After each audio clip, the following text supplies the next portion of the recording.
Let us discuss about acute bacterial conjunctivitis. In acute bacterial conjunctivitis, what you see is there will be marked conjunctival hyperemia. Marked conjunctival hyperemia. Plus, there will be mucopurulent discharge. Mucopurulent discharge. Right? This hyperemia is sudden in onset. Sudden onset. So hyperemia is nothing but it's redness, right? So there will be acute onset of or sudden onset of hyperemia or redness, and this is associated with mucopurulent discharge. As it is associated with mucopurulent discharge, this is also called mucopurulent conjunctivitis. This is also called mucopurulent conjunctivitis.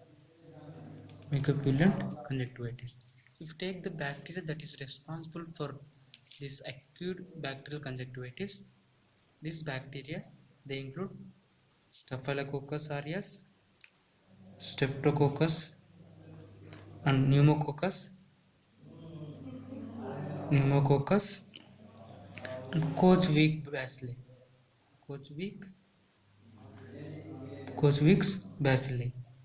Right? So the causative organisms are Staphylococcus aureus, Streptococcus, Pneumococcus, and Kochweek's bacilli. Clear? These are the causative organisms. See, let's see the symptoms. Let's see the symptoms. Symptoms and signs. See, there will be discomfort. There will be discomfort. There will be foreign body sensation.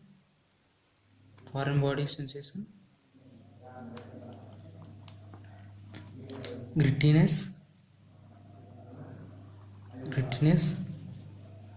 and as I told you, there will be sudden onset of redness of eye. See, I told you there is mucopurulent discharge, right? So as there is mucopurulent discharge, when the patient wakes up in the morning, due to this mucopurulent discharge, there will be sticking of eyelids. See, this mucus will be present in front of cornea, right? So it's also present over the cornea, right? So due to presence of this mucus over the cornea, there will be blurring of vision. So this mucus also will be responsible for colored halos, right? Because this mucus will split the light that results in colored halos. Clear? So as I told you, there will be sticking of eyes, slight blurring of vision, color halos, and there will also be photophobia.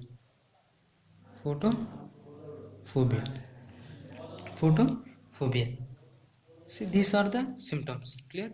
So there will be discomfort, foreign body sensation, grittiness, sudden onset of redness, mild sticking of eyelids, blurring of vision, color halos. Clear? So now see the signs. What will you see? So first we'll first see lids, and there we'll move into the eye, right? So first we'll see eyelids. So when you see eyelids, what you will find is there will be slightly oedematous eyelids. What you see is oedematous eyelids, right? Now just go inside conjunctiva, right? You will have palpebral conjunctiva and bulbar conjunctiva, right? We'll see palpebral conjunctiva. This palpebral conjunctiva will be reddish in color. Will be red. right? This will be red. When you see tarsal conjunctiva, tarsal part of palpebral conjunctiva, you will see that you will see that the presence of papillae, right? Everyone knows what is papillae, right? There will be, you know, some outgrowth like that. Okay, there will be papillae. Clear? When you see farnesses, you will observe mucus flakes, presence of mucus flakes, and this will also present where other other sites like canthae and lead margins. So in all these places you will see mucus flakes where farnesses, canthae, lead margin. With these three sites you will see, at these three sites you will see mucus flakes. You see this uh, redness will be more on palpebral conjunctiva. Okay, remember this. Okay, more on the palpebral conjunctiva. Now moving on to bulbar conjunctiva. To bulbar conjunctiva, you see conjunctiva sorry, the redness on the conjunctiva on bulbar conjunctiva is less. It will be confined only to periphery. Okay, central part of around the cornea you will not see any redness. There will be less redness around cornea, less redness around cornea. Clear? So this appearance, less less redness around cornea and presence of redness at the peripheral part of bulbar conjunctiva, this gives appearance of fiery red appearance, fiery red eye, fiery red eye appearance. Clear? Fiery red eye appearance. Around the cornea you won't see, or there will be less redness. Okay, on cornea what you see is, as I told you, there will be mucus, right? This mucus is responsible for colored halos as well as blurring of vision, blurring of vision, blurring of vision. If you take bulbar conjunctiva, as I told you, there will be redness at the periphery, right? There will be chemosis, right? Chemosis in the sense enlargement of or dilation of or swelling of conjunctiva, right? Mainly it is swelling of conjunctiva. Clear?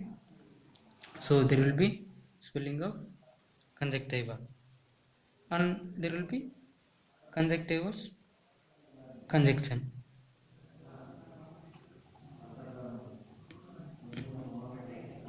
Clear? So this conjunction is more marked in the periphery. Conjunction gives redness, right? So this redness is more on periphery. See, and when you see cilia, you will, I already told you that there is mucopurulent discharge, right? So when the patient sleeps and wakes up in the morning, you will observe that there will be sticking of eyelids, and this pus or yellow colored substance will be seen attached to the cilia. Clear? So there will be matte yellow crust on the eyelids. Okay, and these cilia will stick to each other, that is matted cilia. Clear? So as I told you, eyelids will be void matters. So if you take eyelids, there will be void matters. On the eyelids you will have cilia, right? This cilia will be will have yellow crusts and they are matted each other. Okay, now clinical course. So when, how is this clinical course? So if you treat this, it will go away Otherwise, if you don't treat this, what you see is, in most of the cases, in 10 to 15 days, this condition will subside. This condition will subside. But rarely these clinical codes will end up in developing corneal ulceration,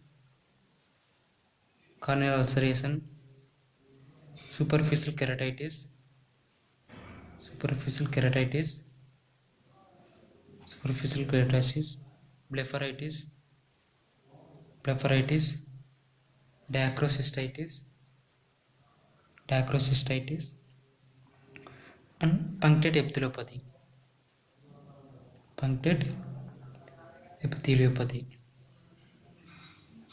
Last one is marginal corneal ulceration.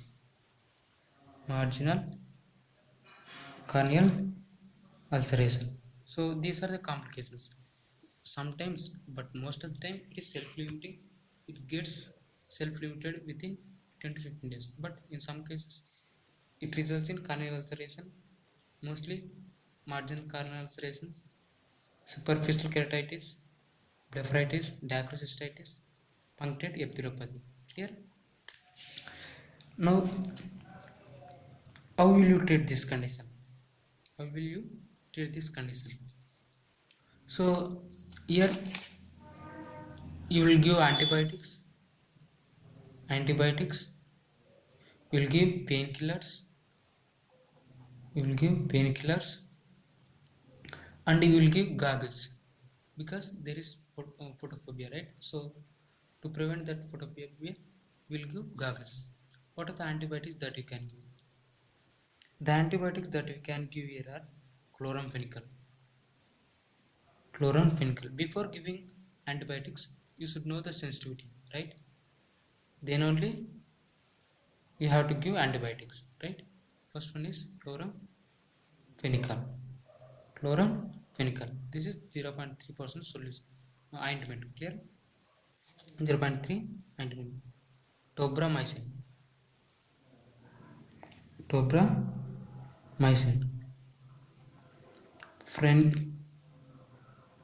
Fremicetin.